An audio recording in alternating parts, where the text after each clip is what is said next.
माँ की बद्दुआ का असर। कौम बनी इसराइल में एक बुजुर्ग हजरत जरीज बड़े मुत्तकी और आबिद मर्द थे। एक दफा नमाज पढ़ रहे थे कि इतने में उनकी माँ ने उन्हें पुकारा, या जरीज, ए जरीज। आप सोचने लगे, एक तरफ नमाज है और दूसरी तरफ माँ। फिर आपने दोबारा आवाज दी, या जरीज। आपने जवाब नहीं दिया, आप नमाज में मशगूल रहे। तीसरी मर्तबा माँ ने जोर से पुकारा, या जरीज।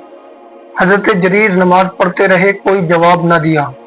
जब माँ ने अपनी पुकार का जवाब न पाया तो नाराज होकर ये बद्दुआ देते हुए कहा, ए अल्लाह अज़्ज़ा वजल, जरीज को जब तक मौत ना आए, जब तक फाहिशा औरत का चेहरा न देख ले। हजरत जरीज रज़ी अल्लाह तआला अन्हु की खानका के करीब एक चरवाहा भी रहता था। एक फाहिशा औरत के साथ उसके नाजायज ताल्लुकात थे। वो औरत चरवाहे के पास आती थी। उस फाहिशा के पेट से एक बच्चा पैदा हो गया। ये बात बादशाह तक पहुंची। उस औरत को बादशाह के दरबार में पेश किया गया। बादशाह ने उस औरत से पूछा, ये बच्चा किसके नुतफे से पैदा हुआ है? उस औरत ने झूठ बोलते हुए कहा, जरीज से पैदा हुआ है। बादशाह ने कहा, वो खानका वाला जरीज? औरत ने कहा, हाँ वही जरीज। बादशाह ने हुक्म दिया, उस खानका को गिरा दो और गिरफ्तार करके मेरे दरबार में हाजिर करो।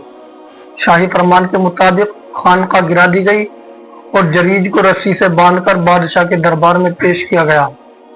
बादशाह ने कहा, जरीज, ये औरत कहती है कि ये बच्चा तुमसे पैदा हुआ है। जरीज ने औरत से कहा, वाकई तू ये कहती है? औरत ने कहा, बेशक ये बच्चा तेरी ही वजह से पैदा हुआ है।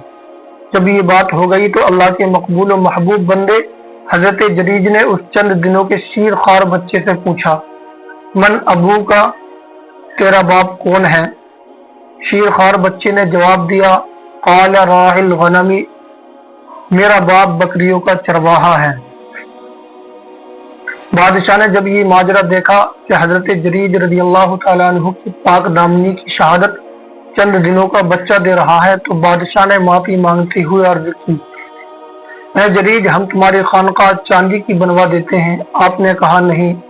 बादशाह ने कहा, अगर आप चाहें तो सोने की खानका बनवा देते हैं।